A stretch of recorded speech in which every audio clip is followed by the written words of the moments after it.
मिल्कीपुर विधानसभा उपचुनाव होते हैं और उपचुनाव के परिणाम आते हैं, जिसमें देखने को मिलता है कि भारतीय जनता पार्टी काफी अच्छी जीत हासिल करती है। जिसके बाद से ये भी देखने को मिला कि जब चुनाव हो रहे थे या चुनाव प्रचार के दौरान उत्तर प्रदेश के तदर्थ शिक्षक काफी सारी समस्याओं से जो जूझ रहे थे एक लंबे वक्त से, वो भी चुनाव के दौरान भारतीय जनता पार्टी के साथ कदम से कदम मिलाते रहे, पूरे तन मन से भारतीय जनता पार्टी की तरफ खड़े रहे और देखने को मिला कि अब चुनाव परिणाम आ गए, वो भी सकारात्मक है। तो ऐसे में इन तदर्थ शिक्षकों का ये कहना है कि पूरी निष्ठा के साथ इन्होंने अपने काम को किया है, भारतीय जनता पार्टी के साथ कदम से कदम मिलाकर रहे हैं। तो अब ऐसे में सरकार को ये चाहिए कि इनकी समस्याओं का हल कर दे। और इस बीच में जो तमाम विधायक नेता थे उनसे भी तदर्थ शिक्षकों ने अपनी समस्याओं को रखा, चुनाव के दौरान उनको अवगत कराया कि इन तदर्थ शिक्षकों की समस्याएं कितनी ज्यादा है, खास करके वेतन को लेकर, तो अब उनका हल कर दिया जाए। जिसके बाद जितने भी विधायक थे, नेता थे, उनका भी यही कहना था कि हाँ, बहुत जल्दी मुख्यमंत्री योगी आदित्यनाथ से तदर्थ शिक्षकों के विषय पे बातचीत की जाएगी और इन तदर्थ शिक्षकों की समस्याओं का हल करवाया जाएगा। दूसरी तरफ जो ये तदर्थ शिक्षक है, ये भी मुख्यमंत्री योगी आदित्यनाथ से अपील कर रहे हैं कि अब इनकी समस्याओं का हल कर दिया जाए, क्योंकि एक लंबा वक्त बीत गया है। अपनी समस्याओं के हल के लिए गुहार लगाते लगाते इन शिक्षकों ने तमाम बार प्रदर्शन किया। राजधानी लखनऊ में न जाने कितनी बार आए हैं, कितने सारे ज्ञापन पत्र सौंपे और कितनी बार प्रदर्शन किया, लेकिन हर बार महज इन्हें आश्वासन ही दिया गया, न कि इनकी समस्याओं का हल किया गया। तो अब इन शिक्षकों का ये कहना है कि एक लंबा वक्त बीत चुका है, तदर्थ शिक्षक काफी ज्यादा परेशान है और अब इनकी समस्याओं का हल कर देना चाहिए। इस विषय पर अटल टीवी की टीम ने बातचीत की तदर्थ शिक्षक सुशील शुक्ला से। इनका क्या कुछ कहना था इन सारी चीजों पे और क्या कहना था जो उत्तर प्रदेश के तदर्थ शिक्षक है उनकी समस्याओं को लेकर, ये सरकार का क्या रुख है या आगे क्या कुछ होने वाला है, इन सारे विषयों में उन्होंने जानकारी दी है। क्या कुछ कहा है उन्होंने, आप भी सुनिए। सुशील जी, आपका हमारे चैनल अटल टीवी पे बहुत बहुत स्वागत है।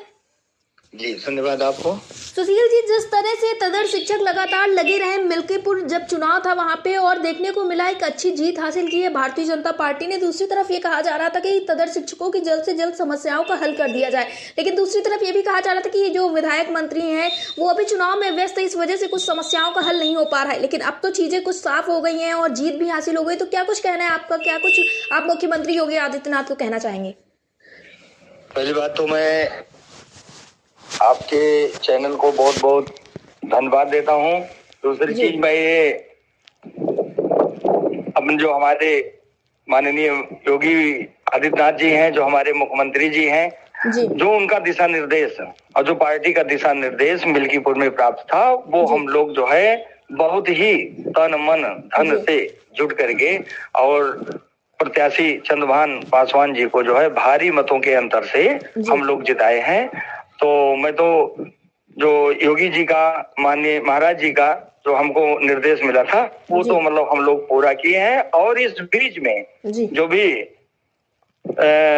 माननीय मंत्रीगण रहे और जो भी एमएलसी गण रहे, सारे लोगों ने मतलब हम लोगों की समस्याओं को कहा है कि महाराज जी से बात करके आपको वेतन भुगतान करवाने की प्रक्रिया हम लोग जल्द से ही जल्द करेंगे।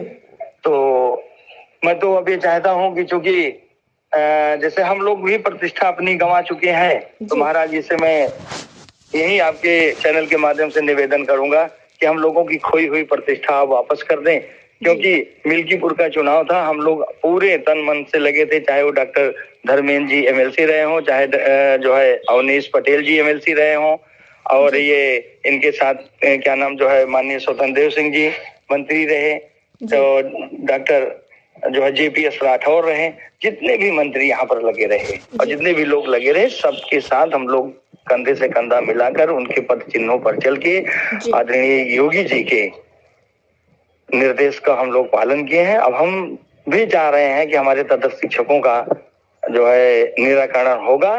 इस मैटर को लेकर अब हम लोग भी इन लोगों से मिलकर माननीय मुख्यमंत्री जी से मिलकर अपना निवेदन करेंगे कि हमारी भी समस्या को सॉल्व कर दिया जाए। जी सुशील जी, क्या कुछ उम्मीदें नजर आ रही हैं? क्या इस बार तदर्थ शिक्षकों की समस्याओं का हल हो पाएगा? क्योंकि जैसा कि आपने बताया, पूरे तन मन से आप लोगों ने भारतीय जनता पार्टी का सपोर्ट किया है, चुनाव में पूरा काम किया है, तो क्या इस बीच में तदर्थ शिक्षकों को कुछ खुशखबरी मिल सकती है? जैसे मुझे तो ये लगता है कि जिस तरीके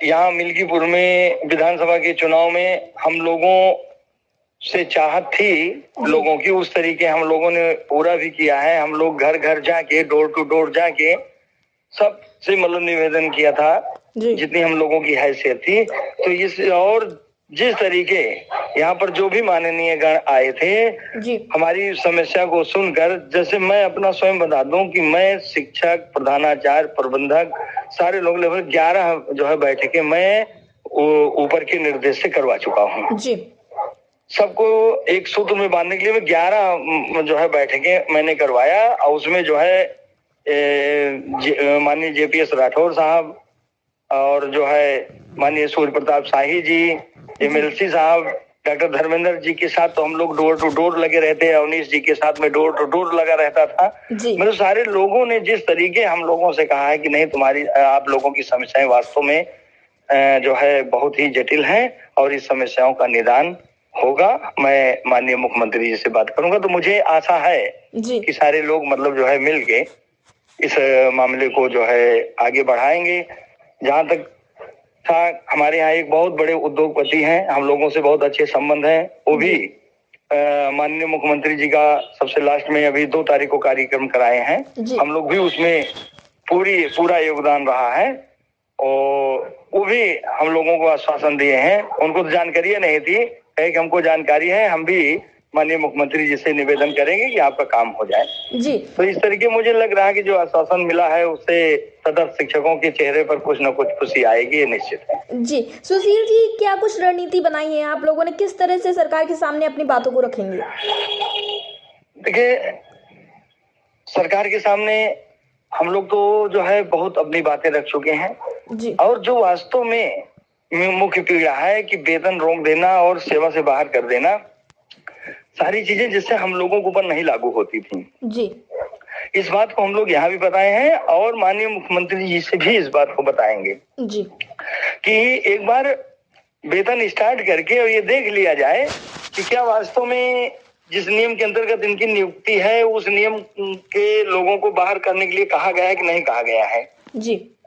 तो जहाँ तक तो मुझे जानकारी है कि ऐसा कोई आदेश माननीय सुप्रीम कोर्ट द्वारा नहीं दिया गया है और ये अधिकारी वर्ग तो ये कहते थे कि माननीय ये उच्च न्यायालय से भी कोई आदेश आ जाएगा तो हम कर देंगे। तो तमाम 200 करीब 200-250-300 वो क्या नाम जो है आर्डर्स हम लोगों के फेवर में है कि इनको मतलब जो है वेतन भुगतान किया जाए तदर्थ शिक्षकों को। इसका लेकर मैं माननीय मुख्यमंत्री जी से निवेदन करूंगा कि हम लोगों का वेतन अब स्टार्ट करवा दें, बाकी जांच करवा लें कि कहीं हम लोग जैसे उस नियम धारा के अंतर्गत आ रहे हैं कि नहीं आ रहे हैं, लेकिन जांच तक तब तक हमको वेतन देते रहे और निश्चित जांच होगी तो मुझे पता है कि हम लोग उस धारा में नहीं है और जहां से भी गड़बड़ी होगी माननीय मुख्यमंत्री जी इस बात को के संज्ञान में जाएगा माननीय मुख्यमंत्री जी के, तो निश्चित है कि उन लोगों के ऊपर कार्रवाई होगी, इसलिए कि हम लोगों के साथ बहुत ही बेदर्दी से काम किया गया है, हम लोग उस धारा में नहीं आते। जी, सुशील जी, अटल टीवी से जुड़ने के लिए धन्यवाद। जी, बहुत बहुत धन्यवाद।